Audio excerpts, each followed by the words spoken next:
ठाण्यामध्ये एका ज्येष्ठ नागरिकाने एका कॅब ड्रायव्हरला फक्त एवढाच प्रश्न विचारला की रस्त्यावर थुंकू नका व घाण करू नका. पण त्या प्रश्नाचं उत्तर त्यांना बेदम मारहाणीत मिळालं. वयाचा आदर, संस्कृतीचा सन्मान आणि महाराष्ट्राची शिस्त ही आपली ओळख आहे. पण जेव्हा मराठी माणसाच्या अंगावर याल, तेव्हा महाराष्ट्र आपली जागा नक्कीच दाखवेल. परप्रांतीयांनी महाराष्ट्रात येऊन मेहनत करावी, प्रगती करावी, पण मराठी माणसाचा मान राखावा.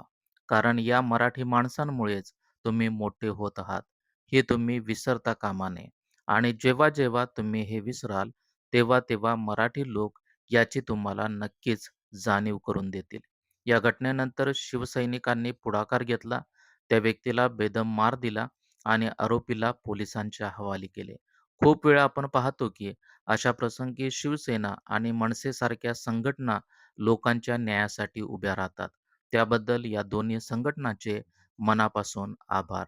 तुम्ही आहात म्हणून मराठी माणसाला तात्काळ न्याय मिळत आहे. या घटनेबद्दल आपली प्रतिक्रिया काय आहे? नक्कीच कॉमेंटमध्ये सांगा.